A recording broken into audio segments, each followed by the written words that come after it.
നമസ്കാരം.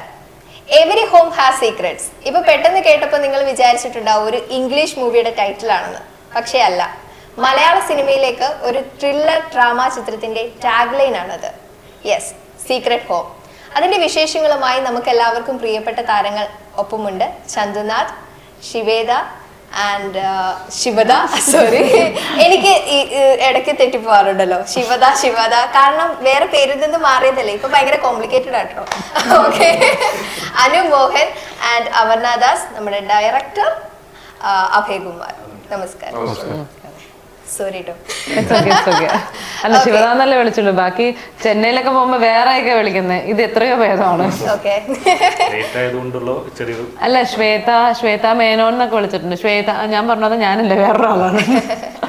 ഓക്കെ. അപ്പൊ എന്തായാലും നമ്മുടെ സിനിമ സീക്രട്ട് ഹോം എന്ന് പറയുന്ന സിനിമ ഞാനൊരു ഇതേപോലെ ഡീറ്റെയിൽസ് വായിച്ചപ്പോൾ കേട്ടിട്ടുണ്ടായിരുന്നു.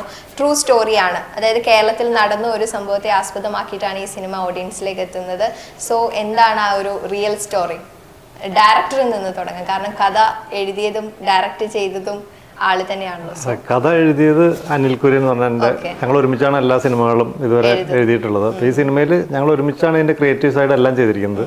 ഡയറക്ഷൻ എന്ന ലെവലിൽ ഞാനും റൈറ്റർ എന്ന ലെവലിൽ അനിലിനെ നമ്മൾ സെറ്റ് ചെയ്തെന്നുള്ളൂ. അപ്പോൾ ഇതിന്റെ എല്ലാ ക്രിയേറ്റീവ് പ്രോസസ്സിലും ഞങ്ങൾ ഒരുമിച്ചാണ്. ഈവൻ ഡയറക്ഷൻ ആസ്പെക്ട് ആണെങ്കിൽ പോലും അനിൽ ത്രൂ ഔട്ടും ഉണ്ട് എല്ലാ കാര്യത്തിലും.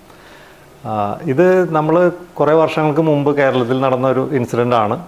നടന്നൊരു സംഭവത്തിൻ്റെ പ്രോഗ്രസ് നമ്മൾ ശ്രദ്ധിക്കുന്നുണ്ടായിരുന്നു. അതിൻ്റെ ന്യൂസ് കണ്ടിന്യൂസ് ആയിട്ടുണ്ടായിരുന്നു. അതിൻ്റെ എന്തുകൊണ്ടാണ് അത് നടന്നത്, അതിൻ്റെ സാധ്യതകൾ എന്താണ്, അതിന് മറ്റ് സാധ്യതകളുണ്ടല്ലോ എന്ന രീതിയിലൊക്കെ മീഡിയയിൽ തന്നെ ന്യൂസസ് ഉണ്ടായിരുന്നു.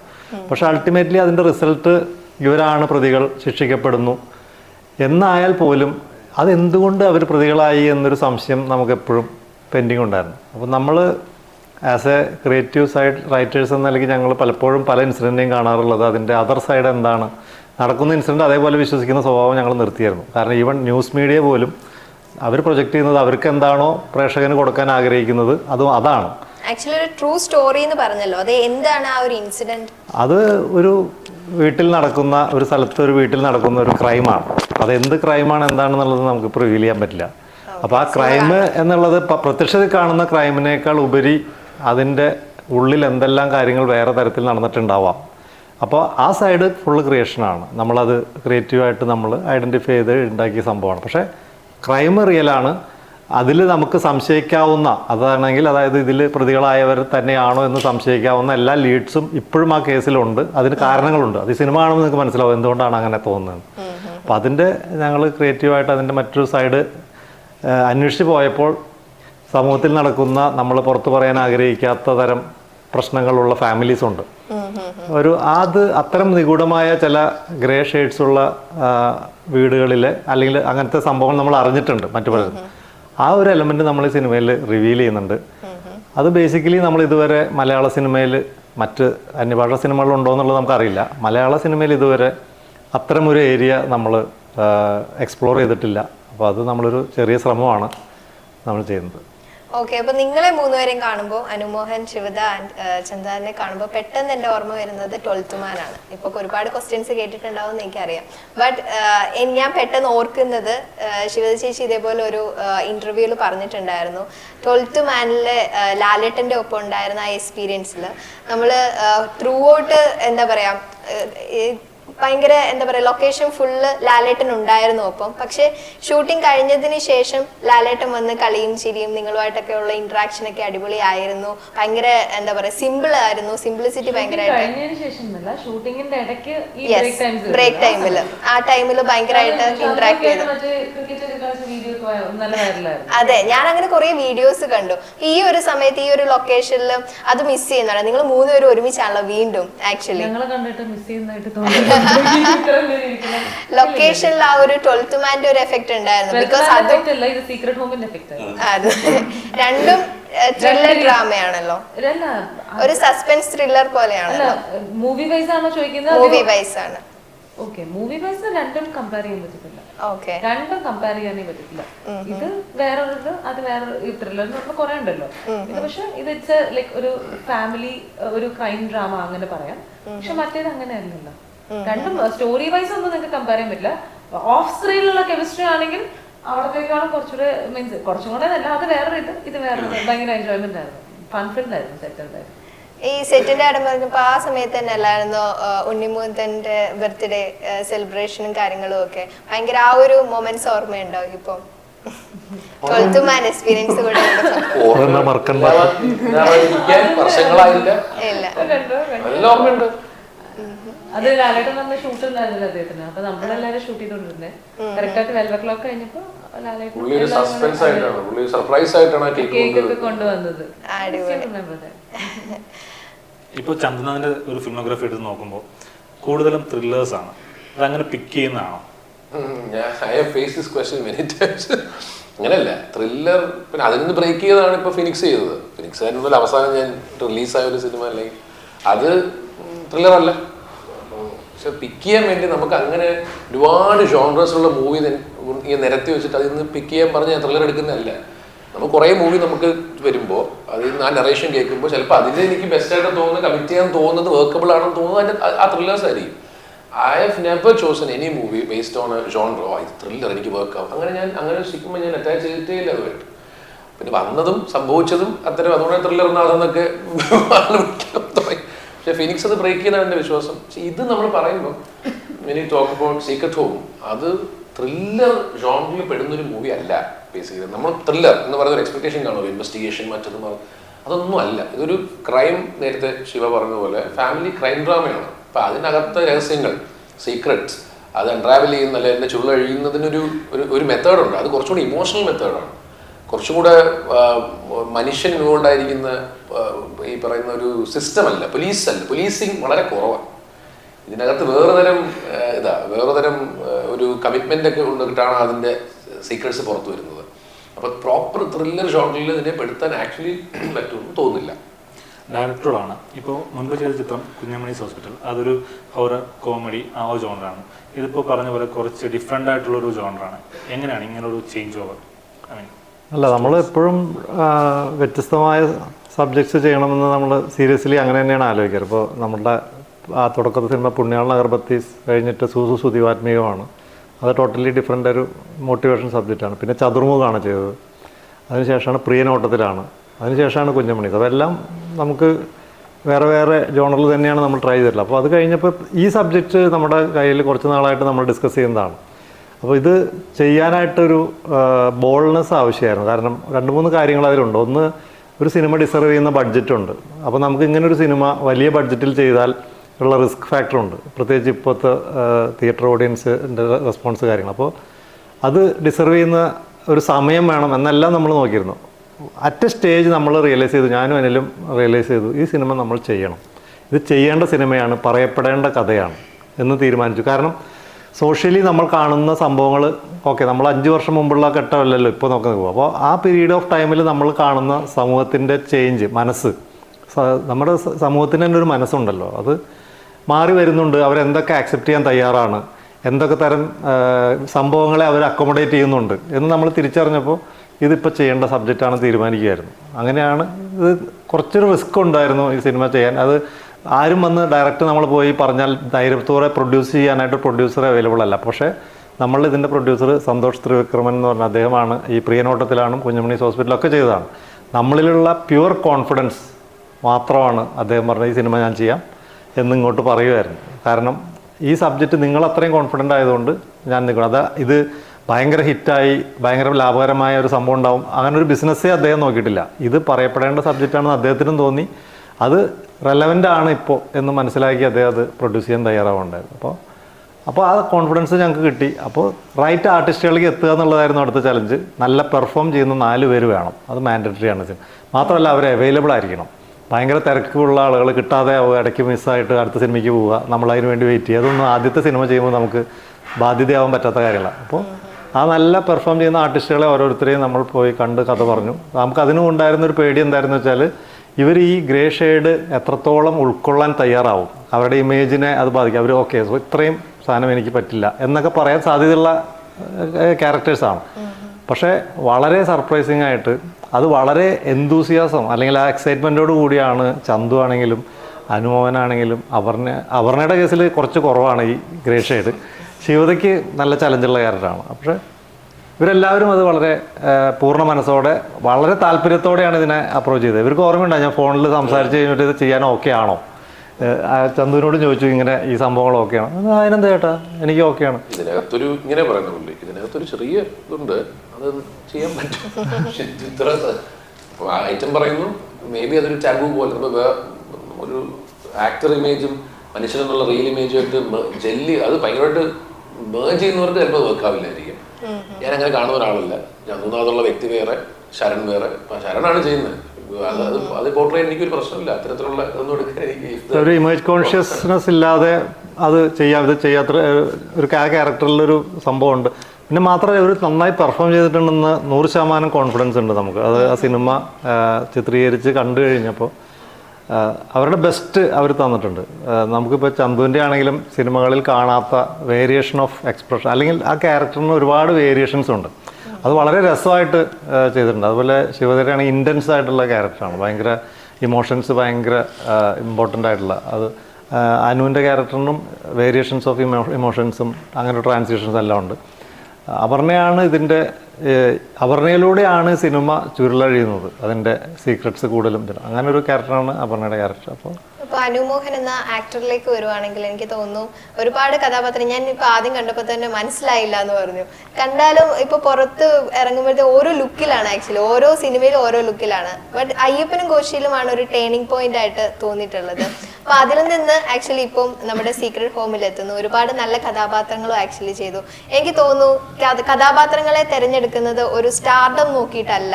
അതായത് എനിക്ക് ചെറിയ റോൾ ആണെങ്കിൽ പോലും ആ കഥാപാത്രം ഭംഗിയായി ചെയ്താൽ മതി എന്ന് ചിന്തിക്കുന്ന ഒരു ആക്ടറായിട്ട് എനിക്ക് ഫീൽ ചെയ്തിട്ടുണ്ട്. അങ്ങനെ തന്നെയാണോ? അത് തന്നെയാണ്.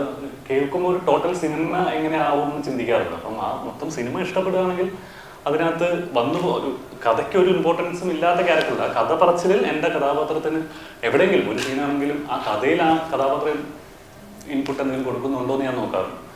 അപ്പം അങ്ങനെയുള്ള സിനിമകളും ക്യാരക്ടേഴ്സും ആണ് സെലക്ട് ചെയ്തത് കൂടുതലും. അങ്ങനത്തെ ആഗ്രഹത്തിലേക്ക് എത്തിയത് സത്യം പറഞ്ഞാൽ അയ്യപ്പനും കോശിക്കും ശേഷമാണ് ഞാൻ ആഗ്രഹിച്ച പോലത്തെ തരത്തിലുള്ള കഥാപാത്രങ്ങളും സിനിമകളും വന്നു തുടങ്ങിയത്. അപ്പം അതൊരു ഭാഗ്യമായിട്ട് തന്നെ കരുതുന്നു. അത് അങ്ങനെ തന്നെ അതങ്ങനെയാണ്, ഞാൻ അങ്ങനെയാണ് നോക്കുന്നത്. ഇപ്പോഴത്തെ ലുക്ക് വേറെ ഏതെങ്കിലും സിനിമയ്ക്ക് വേണ്ടിയിട്ടാണോ അതോ? അതെ, അതൊക്കെ വരുന്നുണ്ട്. ഓക്കെ, അപ്പം അപർണയിലേക്ക് വരുവാണെങ്കിൽ ഒരുപാട് തമിഴ് സിനിമ അതേപോലെ തന്നെ മലയാള സിനിമയും ചെയ്തിട്ടുണ്ട്. എങ്ങനെയായിരുന്നു ഈ ഒരു സിനിമയിലേക്ക് ഒരു കടന്നുവരവ്?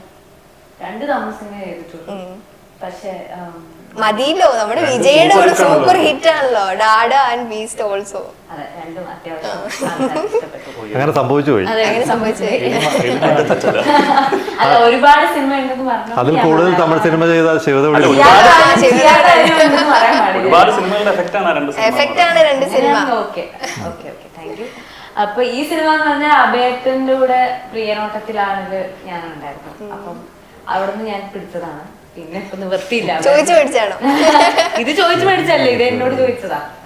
ചോദിച്ചു മേടിച്ചല്ല, കഥ പറഞ്ഞു. അത് അങ്ങനെയല്ല, ഐ മീൻ ഇവര് തന്നെ ഇങ്ങോട്ട് വന്ന് പറഞ്ഞതാണ്. അല്ല, ചില കഥകൾ കേൾക്കുമ്പോ ചില ആക്ടേഴ്സ് ഞാനിത് ചെയ്തോട്ടെ എന്ന്. അല്ല, അങ്ങനെയല്ല. ഇത് ഈ കഥ നമ്മൾ പോയി പറഞ്ഞിട്ട് ഇതിൽ ഏത് ക്യാരക്ടറാണ് ഒന്നും പറയാതെയാണ് ഈ കഥ പറഞ്ഞോളൂ. ആ പുള്ളിക്കാരത്തി കഥ ഇങ്ങനെ ഇടയ്ക്ക് വെച്ച് എന്തോ കഥ പറയുന്നിടത്ത് ഒന്ന് സ്ലോ ആയി. അത് വേഗം പറ ബാക്കി. ആ എക്സൈറ്റ്മെന്റിൽ ഇത് എനിക്ക് മുഴുവൻ കേൾക്കണം. അങ്ങനെ പറഞ്ഞ് പെട്ടെന്ന് ആ എക്സൈറ്റ്മെന്റോടുകൂടി കഥ കേട്ടു കഴിഞ്ഞപ്പോൾ പുള്ളിക്കാരത്തേക്ക് മനസ്സിലായി ഇതിൽ 2 ക്യാരക്ടർ ഉള്ളതിൽ മറ്റേ ശിവതയുടെ ക്യാരക്ടർ അത്ര ഇൻറ്റൻസ് സംഭവമുള്ളത് ആൾക്ക് പിടിക്കാൻ പറ്റില്ല എന്ന് ആൾക്ക് തോന്നി കാണുമായിരിക്കും. അപ്പോൾ ആള് ഇത് ആരാ ചെയ്യുന്നത്, ഇപ്പുറത്തെ ക്യാരക്ടർ ഞാനാണ് വേഗം തീരുമാനിച്ച് ഇപ്പോൾ ശിവത തമിഴ് സിനിമയിൽ ഒരു കുറച്ച് വില്ലൻസും ചെയ്ത ഒരു ഗ്രേറ്റ് ഷെയ്ഡുള്ള ഒരു ക്യാരക്ടർ ചെയ്തായിരുന്നു ഒരെണ്ണം. അതിനുശേഷം മലയാളത്തിലും ഇപ്പോൾ ഈ ഒരു ഗ്രേറ്റ് ഷെയ്ഡ് പടമാണ് ചെയ്യുന്നത്, അല്ലെങ്കിൽ ചെയ്ത് കഴിഞ്ഞത്. അത് രണ്ടും തമ്മിലുള്ള ഈ ഗ്രേറ്റ് ഷെയ്ഡ്സ് ചെയ്യുന്നതിനോട് എന്താ താല്പര്യമാണ്? വില്ലൻ ക്യാരക്ടർ അല്ല ഇത്. അതെല്ലാ കഥാപാത്രങ്ങളും മറ്റേ പക്കാ വില്ലനായിരുന്നു. ഫൈറ്റ് ഒക്കെ ആയിട്ടുള്ള അതൊരു വേറൊരു തരത്തിലുള്ളതായിരുന്നു. പക്ഷെ അതുമായിട്ട് നോ വേ റിലേറ്റഡ്. പക്ഷെ പേഴ്സണലി ഞാൻ പറയുകയാണെങ്കിൽ എനിക്ക് ശിക്കാരി ശംഭു ഭയങ്കര ഫേവറേറ്റ് ആയിട്ടുള്ള ഒരു സിനിമയാണ് കേട്ടോ. കാരണം അതില് എനിക്ക് കുറച്ചുകൂടി ഭംഗിയായിട്ട് എന്ന് വെച്ചാൽ, അല്ലെങ്കിൽ ഭംഗിയില്ലെന്നല്ല, ഭയങ്കര ഒരു പ്രത്യേക ഭംഗിയായിട്ട് എനിക്ക് ഫീൽ ചെയ്തിട്ടുണ്ട്. ബീഫ് ഭയങ്കര ഇഷ്ടമാണോ? ബീഫ് ഭയങ്കര ഇഷ്ടമാണോ? അത് ഭയങ്കര എന്ന് വെച്ച് കഴിഞ്ഞാൽ ചില എനിക്ക് തോന്നുന്നു ഭയങ്കര മൈന്യൂട്ടായിട്ടല്ലേ മേക്കപ്പ് ഒക്കെ ചെയ്തിട്ടുള്ളൂ, പക്ഷെ എന്നിട്ടും അത്രയും നല്ല ഭയങ്കര minute അല്ലേ. ഇത്രയും പടങ്ങളിൽ ഏറ്റവും കൂടുതൽ മേക്കപ്പ് ചെയ്തേക്കുന്ന ശിക്കാരി ശംഭുവിനാണ്. അല്ല അത് കുറച്ച് നേരത്തെ പ്രൊസീഡ് ഇതായിരുന്നു. ലൈക്ക് ആ സമയത്ത് തമിഴിലൊരു മൂവി ചെയ്തുകൊണ്ടിരിക്കുകയാണ്. ആ മൂവി ഇറങ്ങിയില്ല ആക്ച്വലി, എസ് ജെ സൂര്യ സാറിന്റെ കൂടെ. അതിലെങ്ങനെയായിരുന്നു വെച്ച് കഴിഞ്ഞാൽ ഒരു പക്ക മോഡേൺ ആയിട്ട് എന്റെ ഹെയർ ഫുള്ള് റെഡ് ഷെയ്ഡ് ആയിരുന്നു, ഒരു താഴെ ഫുള്ള് റെഡ്, ബ്ലീച്ച് ചെയ്തിട്ട് റെഡ് ഇട്ടേക്കായിരുന്നു. ഈ 2 മൂവി ഏകദേശം ഒരേ സമയത്ത് വന്നു. എന്റെ പരിപാടി എന്താന്ന് വെച്ച് കഴിഞ്ഞാൽ അവിടെ പോയി ഒരാഴ്ച ഷൂട്ട് ചെയ്യുമ്പോൾ റെഡ് ഷെയ്ഡ് അടിക്കും, തിരിച്ച് ഇങ്ങോട്ട് വരുമ്പോ ഇതിന് വരുമ്പോ ബ്ലാക്ക് അടിക്കുക. ഇത് തന്നെയായിരുന്നു എന്റെ ഓൾമോസ്റ്റ് ഒരു 2 months എന്റെ പരിപാടി. ഇത് തന്നെയായിരുന്നു.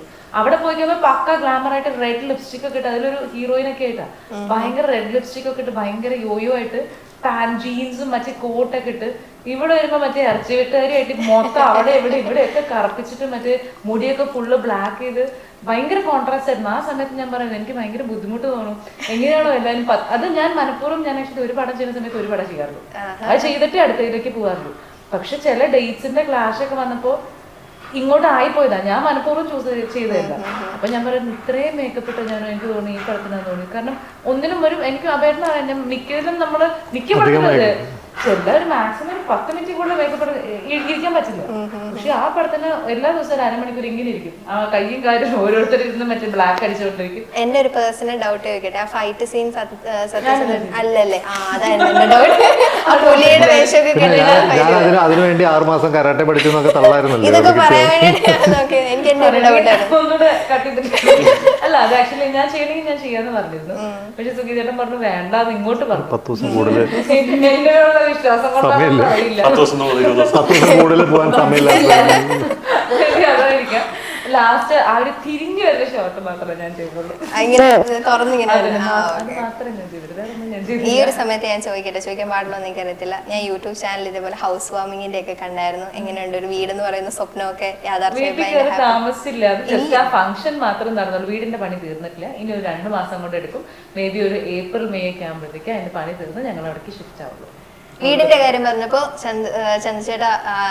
ചേട്ടന്റെ ഫ്ലാറ്റിലേക്ക് പോയി കഴിഞ്ഞാൽ അവിടെ ഇതേപോലെ നമുക്ക് ഭയങ്കര എന്താ പറയാ ഇഷ്ടമുള്ള ഒരുപാട് നടന്മാരുടെ ഫോട്ടോ ഇങ്ങനെ സാധാരണ നമ്മുടെ ചെറുപ്പത്തിലെ ഫോട്ടോയും ഫാമിലിയുടെ ഫോട്ടോയും ഒക്കെ അല്ലേ നമ്മൾ സാധാരണ വോളിൽ വെക്കുക. പക്ഷെ ഇത് ഭയങ്കര വെറൈറ്റി ആയിട്ട് നമ്മൾ പോയി എല്ലാവരും വെച്ചിട്ടുണ്ടല്ലോ. എന്താണ് അതിന്റെ ഒരു ഇൻസ്പിറേഷൻ? എനിക്ക് എന്റെ സ്പേസും എന്റെ തിമാറ്റിക് ഫ്ലാറ്റ്. എനിക്ക് അതെന്റെ റെന്റഡ് ഫ്ലാറ്റ് ആണ്, എന്റെ സ്വന്തം ഫ്ലാറ്റ് അല്ല. വിശാല മനസ്കനായ എന്റെ ഓണർ എന്ത് വേണോ ചെയ്തോളാൻ പറയുന്നു. പുള്ളി എന്നെ കൊണ്ട് ഫോട്ടോ എന്റെ ഫോട്ടോ ഇല്ലല്ലോ, അത് അത്രയും പാവം മനുഷ്യൻ. അല്ല വരുമ്പോ കേറി വരുമ്പോ ഒരു ഐശ്വര്യ വീടിന്റെ ഐശ്വര്യം. അപ്പൊ എന്റെ സ്പേസ് എനിക്ക് ഭയങ്കര ഇമ്പോർട്ടന്റ് ആണ്. അപ്പൊ ഞാൻ പറയണം. അപ്പൊ അതുകൊണ്ടാണ് ഞാൻ ഇത്തരം പരിപാടി. പിന്നെ എന്റെ ഫേവറേറ്റ് എന്റെ പേഴ്സണൽ ആളുകളെ ഒരു കോർണറിൽ ഇരിക്കും. എനിക്ക് ഭയങ്കര ഇവരെ പോലെ ഒന്നുമല്ല, ഐ വാല്യൂ മൈ ഫ്രണ്ട്ഷിപ്പ്. എന്റെ സുഹൃത്തുക്കളും ഭയങ്കര ഇമ്പോർട്ടന്റ് ആണ്. ഇതുപോലെ ഇപ്പുറത്തിരിക്കുന്ന ആക്ടേഴ്സ് എന്ന് പറയുന്നത് ഇവരൊക്കെയാണ് നമ്മൾ I look up to them അല്ലേ. അപ്പൊ അതിങ്ങനെ കണ്ടുകൊണ്ട് ഞാൻ കഥ കേൾക്കുന്ന കസേരയുടെ ബാക്കിലാണ് ഈ ഞാൻ ചെയ്ത ക്യാരക്ടേഴ്സും അവരുടെ കൂടെയുള്ള ഫോട്ടോസും ഇപ്പുറത്തെ ഐക്കോണിക് സ്റ്റാർസ് ഒക്കെയാണ് ഇരിക്കുന്നത്. അപ്പൊ എനിക്ക് അതിന്റെ ഇടയ്ക്കിരുന്ന് ഫീൽ ദ ആംബിയൻസ് കഥ കേൾക്കാൻ. അത് മോളിൽ എന്റെ 18ാം പടിയിലെ ഫോട്ടോ ഇരിക്കുന്നത്. പിന്നെ അങ്ങനെ അത് തമിഴിൽ നിന്ന് ഇവിടുന്ന് ഒക്കെ ആക്ടേഴ്സ് ഉണ്ട്. ഫാമിലിയുടെ ഫോട്ടോസ് ഒക്കെ എന്റെ കുഞ്ഞിന്റെ ഫോട്ടോ ഒരു സൈഡിലുണ്ട്. യുഡിൻ ചെയ്താൽ എന്റെ മുറിക്കകത്ത് കല്യാണം, എന്റെ വെഡിങ്ങിന്റെ ഫോട്ടോ, ഇറ്റ്സ് ഓൾ ദേർ. അപ്പൊ എനിക്കത് ഭയങ്കര ഇഷ്ടമാണ് സ്പേസ് അങ്ങനെ ചെയ്യാൻ, വാൾപേപ്പേഴ്സ് ഒക്കെ ചെയ്ത് നീറ്റ് ആയിട്ടിരിക്കുന്നത്. ഞാൻ ജസ്റ്റ് യൂട്യൂബിൽ അടിച്ചു നോക്കിയപ്പോഴത്തേക്കും പാട്ട് കേട്ടു. വൈഫിന് നല്ലോണം പാട്ട് പാടുകയൊക്കെ ചെയ്യുമല്ലോ. ഈ ഫോട്ടോ ഒക്കെ വെക്കുമ്പോ വൈഫും കുട്ടിയൊന്നും പറയുന്നില്ലേ? ആക്ച്വലി ഞങ്ങളുടെയും കൂടെ കുറച്ച് വെക്കാം ഉണ്ട്. എന്നാലും ഇതെല്ലാം വെക്കുമ്പോഴത്തേക്കും വേറെ ഒന്നും ഫോട്ടോ എടുത്ത് വെക്കേണ്ട ആവശ്യമില്ല, ഇതെല്ലാം മൂടിക്കൊണ്ടുവരണം. അതല്ല, അവരുടെ ഫോട്ടോ എന്റെ റൂമിനകത്താ. അവരൊന്നും പറഞ്ഞൊന്നുമില്ല, പറയാറായിട്ടില്ല. ഫോട്ടോ ഉണ്ടെങ്കിലും ഇല്ലെങ്കിലും അച്ഛന്റെ ബന്ധുക്കളുടെ ഫോട്ടോ വിജയ് ലാലേട്ട്, ഇതാണ് അവന്റെ. ഡയറക്ടറിലേക്ക് വരുവാണെങ്കിൽ ഇപ്പോൾ ഒരു ട്രൂ സ്റ്റോറി ആയതുകൊണ്ട് ഓഫ് കോഴ്സ് ഇതിനൊരു ഇൻവെസ്റ്റിഗേഷൻ ഉണ്ടാവുമല്ലോ. കാരണം നമ്മൾ ഓഡിയൻസിലേക്ക് അവതരിപ്പിക്കുമ്പോൾ കുറച്ച് ലോജിക്കായിട്ടുള്ള കാര്യങ്ങൾ നോക്കണം. ആളുകളിലേക്ക് എത്തുമ്പോൾ അത്രയും ഡൈജസ്റ്റ് ആവുന്ന കാര്യങ്ങൾ മാത്രമേ നമുക്ക് അവതരിപ്പിക്കാൻ പറ്റുള്ളൂ. അതിന് വേണ്ടിയിട്ട് എത്രത്തോളം അതിന് വർക്ക് ചെയ്തിട്ടുണ്ട്, ഇൻവെസ്റ്റ് ചെയ്തിട്ടുണ്ട്? അത് നമ്മൾ ഈ കേസിന് നമുക്ക് പോലീസ് ഡിപ്പാർട്ട്മെൻറ്റിൽ നമ്മുടെ സുഹൃത്തുക്കളുണ്ട്. അവർ വഴി നമ്മളൊരു ക്രൈം നടക്കുമ്പോൾ ഉണ്ടാകുന്ന അന്വേഷണത്തിൻ്റെ പല ഘട്ടങ്ങളെക്കുറിച്ച് തന്നെ ഇതിലൊരു പോലീസ് ഇൻവെസ്റ്റിഗേഷൻ സ്റ്റോറി അല്ല. അപ്പോൾ പക്ഷേ നമ്മൾ ഒരു ക്രൈമിൽ ഉണ്ടാകുന്ന സാങ്കേതികത്വം കൃത്യമായിട്ട് അറിയാൻ വേണ്ടി നമ്മുടെ ഒരു അടുത്ത സുഹൃത്ത് DYSP ഉണ്ട്. അദ്ദേഹം എൻ്റെ ക്ലാസ്മേറ്റ് കൂടിയാണ്. അപ്പോൾ നമ്മൾ വേണ്ട രീതിയിൽ ഇതിൻ്റെ എല്ലാ ടെക്നിക്കൽ സൈഡ് നമുക്ക് പറഞ്ഞു തന്നിട്ടുണ്ട്, എന്തൊക്കെയാണ് അവിടെ സംഭവിക്കുക, അങ്ങനത്തെ കാര്യങ്ങൾ. തുടർന്ന് നമ്മൾ കുറേ കാലം ഈ ന്യൂസ് ഫോളോ ചെയ്തതിനെ തുടർന്ന് നമുക്ക് കിട്ടിയ വിവരങ്ങളൊക്കെ നമ്മൾ ശേഖരിച്ചിട്ടുണ്ട്. പിന്നെ നമ്മുടെ ക്രിയേറ്റീവ് സൈഡാണ്. ഓക്കെ, ഇതൊക്കെ വെച്ചുകൊണ്ട് എന്തായിരിക്കാം ഇതിൻ്റെ, അത് നമ്മൾ ഉണ്ടാക്കുന്ന ഒരു സബ്ജക്റ്റിൻ്റെ ഒരു ഡെപ്താണ്. അപ്പോൾ അത് വെച്ച് നമ്മൾ കൂടുതൽ ഡെവലപ്പ് ചെയ്തിട്ടാണ് ഈ കഥയിലേക്ക് എത്തിയത്. അപ്പോൾ അതിന് ഇൻവെസ്റ്റിഗേഷൻ എന്ന് പറഞ്ഞാൽ ഒരു പോലീസ് എൻക്വയറി വളരെ കുറവുള്ളൂ. പക്ഷേ മനുഷ്യരുടെ മറ്റിതിലുള്ള കഥാപാത്രങ്ങളുടെ ഇമോഷൻസിലൂടെയും അവരുടെ അതിലൂടെയുള്ളൊരു ട്രാവലിലൂടെയാണ് ഇതിൻ്റെ റിയാലിറ്റി റിവീൽ ചെയ്യുന്നത്. അല്ലാണ്ട് ഒരു പോലീസ് അന്വേഷിച്ച് കണ്ടെത്തി പറയുന്നു അങ്ങനത്തെ രീതിയിലല്ല. അപ്പോൾ കുറേ ഇമോഷൻ എലമെൻറ്റ്സ് ഇതിലുണ്ട്. ഈവൻ പോലീസിന് അറിയാത്ത കാര്യങ്ങളും ഇതിലുണ്ട്. ഓക്കെ, അപർണയാണ് ഞാൻ ഈ സിനിമ റിലേറ്റഡ് ആയിട്ട് ഒരു ക്വസ്റ്റ്യൻ ചോദിക്കട്ടെ. ഈ സിനിമയിൽ ഭയങ്കരമായിട്ട് കണ്ണിൽ ഭയങ്കര ഭയം തോന്നുന്നുണ്ട്. എനിക്ക് ഈ ഫോട്ടോയിൽ തോന്നുന്നുണ്ട് പുറകിലത്തെ ആ ഒരു വാതിലിന്റെ സംശയം എന്തോ ഒരു വികാരം. സംശയമാണോ? പുച്ഛമാണെന്ന്. അത് ഏതാ പുച്ഛം? അതാണോ? ഞാൻ എല്ലാ ഭാവങ്ങളും ഇടും.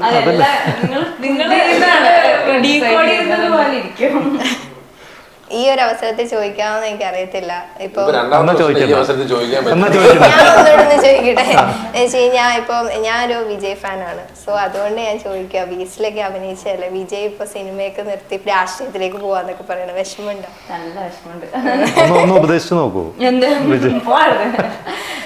നമുക്ക് എല്ലാവർക്കും ഇഷ്ടമുള്ള ആളല്ലേ. സിനിമ നിർത്താതെ കേൾക്കുമ്പോ എനിക്കും ഭയങ്കര വിഷമമുണ്ട്. പക്ഷെ അത് ചിലപ്പോ നിർത്തില്ലായിരിക്കും, അത് കഴിഞ്ഞ് വരുമായിരിക്കും എപ്പോഴെങ്കിലും, നമുക്ക് വിചാരിക്കാം. അങ്ങനെയാണെങ്കിൽ ലാസ്റ്റ് സിനിമ എങ്ങനെയായിരിക്കും, ഒരു വിജയ് പടം എങ്ങനെ ഇറങ്ങണമെന്നാണ് അപർണയുടെ മനസ്സിലൊരു ഫാൻ ഗേൾ എന്നുള്ള രീതി? സൂപ്പർ ബമ്പർ ഇതുവരെ കണ്ടതിൽ നിന്ന് ഏറ്റവും വലിയൊരു ഹിറ്റായിട്ട് നിർത്തട്ടെ. ഐ മീൻ ഒരു ഡയറക്ടറിന്റെ ഒപ്പം വിചാരിച്ചത്. ഏത് ഡയറക്ടറിന്റെ ഒപ്പം അങ്ങനെയൊന്നുമില്ല. ഏത് ഡയറക്ടർ വിചാരിച്ച എപ്പോ ഹിറ്റ് എടുപ്പിക്കാൻ പറ്റും പറയാൻ പറ്റില്ല. പക്ഷെ if it all he stops അല്ലേ, നമ്മൾ നിർത്തി കഴിഞ്ഞാൽ ആ ലാസ്റ്റ് മൂവി എങ്ങനെ എടുക്കും എനിക്ക് അറിഞ്ഞൂടാ. എങ്ങനെ ക്ലൈമാക്സ് ഞാൻ എങ്ങനെ കാണും, ആ ഡയറക്ടർ എന്തായിരിക്കും, ഞാൻ ഇതെങ്ങനെ കാണും, ക്ലൈമാക്സ് സക്സസ് ആണെന്നില്ല. അവിടെ ട്രയംഫിൽ നിൽക്കുന്ന വിജയ് സാർ ആണെങ്കിലും ഹാർട്ട് ബ്രേക്കിംഗ് ആണ്. അത് ചെയ്യുന്ന ഡയറക്ടറുടെ അവസ്ഥയാണെന്ന് പുള്ളിക്ക് ഇനിയും പുള്ളി ചിലപ്പോൾ അദ്ദേഹത്തോട് വർക്ക് ചെയ്ത് കാണും. ആരാണ് പ്രേക്ഷകൻ എത്രയൊക്കെ പറഞ്ഞാലും ബ്രില്യന്റ് ആക്ടേഴ്സ് ഉണ്ടാവും, പേരെടുത്ത് പറയുമ്പോൾ ഇഷ്ടംപോലെ പേര് അതുണ്ട്, അതെല്ലാം ഉണ്ട്. ഭയങ്കര പുള്ളി വന്ന് നിൽക്കുമ്പോ തന്നെ അവസാനത്തെ ആ ഷോട്ട് എങ്ങനെയാ കാണുന്നത് എനിക്കറിയില്ല. അതാണ് പ്രശ്നം. I don't think he stopped. ആ റിക്വസ്റ്റ് ഒക്കെ വന്നിട്ട് ആളുകൾ എന്തെങ്കിലും ഞങ്ങൾ ഇപ്പം തീ കത്തിച്ച് കളയുന്നതാണ് പറയണേ ഈശ്വര എന്നാ പുള്ളി അയ്യോ അങ്ങനെ ചെയ്യല്ലേ, പേടിപ്പിക്കണം. അതെടുത്ത് തമിഴിലാക്കണം കേട്ടോ. തിരിച്ചു വരാൻ വേണ്ടി ഒരു ഉപദേശം ഞാൻ ഒന്നും നോക്കി കേസ് കൊടുക്കാൻ പറഞ്ഞേ ഇല്ല. ഞാൻ പറഞ്ഞ അങ്ങനെയൊക്കെ പുള്ളി ഒന്ന് പറഞ്ഞെങ്കിൽ ഭയങ്കര ഇമോഷണലി. പക്ഷെ for him I think politically speaking പീക്കിൽ നിൽക്കുമ്പോഴാണ് പുള്ളി അത് ഡിസിഷൻ എടുക്കുന്നത്. അത് ഭയങ്കര അങ്ങനെയായിരിക്കും. ചിത്രം പ്രേക്ഷകരിലേക്ക് എത്തുകയാണ്. പ്രേക്ഷകരോട് എന്താണ് പറയാനുള്ളത്? പ്രേക്ഷകരോട് പറയാനുള്ള ഏറ്റവും വലിയ റിക്വസ്റ്റ് ഞാൻ പല മീഡിയയിലും പറഞ്ഞ അതേ കാര്യമാണ്. പണ്ട് നമുക്ക് മലയാള സിനിമയിൽ നല്ല കണ്ടൻറ്റുള്ള ചെറിയ സിനിമകൾ ഒരുപാട് ഇറങ്ങാറുണ്ട്, അതിന് നല്ല ആക്സെപ്റ്റൻസും കിട്ടാറുണ്ട്. മറ്റ് ഭാഷകൾ മലയാള സിനിമയെ കണ്ടിരുന്നത് ആ ഒരു പ്രത്യേകതയോടുകൂടിയാണ്. കാരണം ഒരുപാട് നല്ല കണ്ടൻറ്റ് വാല്യൂ ഉള്ള ചെറിയ സിനിമകൾ ഉണ്ടാകുന്നു എന്ന്. ഇപ്പോൾ കുറച്ച് കാലമായിട്ട് കോവിഡിന് ശേഷമുള്ള ഒരു കാലഘട്ടത്തിൽ ചെറിയ സിനിമകൾ അല്ലെങ്കിൽ കണ്ടൻറ്റ് ഉണ്ടെങ്കിൽ പോലും തിയേറ്ററിൽ ആ സിനിമയ്ക്ക് ഒരു സ്പേസ് കിട്ടാത്തൊരു നേച്ചറുണ്ട്. കാരണം അത് ഡിസ്ട്രിബ്യൂട്ടേഴ്സ് ആണെങ്കിലും തിയേറ്റേഴ്സ് ആണെങ്കിലും അവരവരുടെ പ്രോഫിറ്റിനെ ബേസ് ചെയ്തിട്ടോ അത് അവരുടെ നിവൃത്തികേട് കൊണ്ട് കൂടിയായിരിക്കും. ഒരു സിനിമയ്ക്ക് അത് നല്ലതാണോ, ഓഡിയൻസിന് ഇഷ്ടപ്പെടുന്നുണ്ടോ എന്ന് ഒരു ചാൻസ് പോലും കൊടുക്കാതെ അതിന് നമുക്കൊരു വർക്കിംഗ് ഡേയിൽ ഉച്ചയ്ക്ക് ഒരു 12:30 ഷോ 2:30 ഷോ ഒക്കെ തന്ന് ഒരു ഫാമിലിക്ക് വരാൻ പറ്റാത്തൊരു സമയത്ത് 2-3 ഷോ തന്ന് 2-3 ദിവസം നോക്കുമ്പോൾ ആരും വരില്ലല്ലോ. സ്വാഭാവികമായിട്ടും ഒരു മനുഷ്യന് ആ പരിസരത്ത് ഉണ്ടാവില്ല. സ്വാഭാവികമായിട്ട് 2-3 ദിവസം കഴിയുമ്പോൾ തിയേറ്ററിൽ നിന്ന് ഷോ എടുത്ത് കളയും. ഇങ്ങനെ ഒരു അവസ്ഥ നമ്മൾ ജനറലി കാണുന്നുണ്ട്. നല്ല കണ്ടന്റ് വരുന്ന സിനിമകൾക്ക് ഒരു സ്പേസ് കൊടുക്കണം. ആ സ്പേസ് പ്രേക്ഷകൻ ഉപയോഗിക്കുകയും ആ സിനിമ ഞങ്ങളൊരു കോൺഫിഡൻസ് എന്ന് വെച്ചാൽ 4-5 പേര് ആദ്യത്തെ ഷോയ്ക്ക് വന്നാൽ പോരും, അത്ര പേരെങ്കിലും വന്നാൽ അവർക്കുള്ള സ്പേസ് അവിടെ ഉണ്ടെങ്കിൽ അവർ ഈ സിനിമ ഇഷ്ടപ്പെട്ട് മറ്റ് ആളുകളോട് പറയും. തുടർന്നുള്ള ദിവസങ്ങളിൽ ആളുകൾ വരുന്നുള്ള ഉറപ്പുള്ളൊരു കണ്ടന്റ് ഈ സിനിമയിലുണ്ട്. അപ്പോൾ അതിലേക്കുള്ളൊരു ഞങ്ങൾക്കൊരു അവസരം കിട്ടണം. ആ അവസരം പ്രേക്ഷകൻ തരണം. അവർ ഈ സിനിമ ഒന്ന് കണ്ടു നോക്കണം എന്നൊരു റിക്വസ്റ്റാണുള്ളത്. തീർച്ചയായിട്ടും. അപ്പോൾ നമ്മുടെ സീക്രട്ട് കോം വലിയൊരു വിജയമാകട്ടെ. അതേപോലെ നിങ്ങൾക്ക് എല്ലാവർക്കും ഒരുപാട് സിനിമകളിലൂടെ ഞങ്ങൾക്ക് കാണാൻ സാധിക്കട്ടെ. ഒരുപാട് സിനിമ അവസരങ്ങൾ കിട്ടട്ടെ. സാർ ഇനിയും സിനിമ ചെയ്യട്ടെ. അപ്പോൾ എല്ലാവിധ ആശംസകളും നേരുകയാണ്. Thank you so much.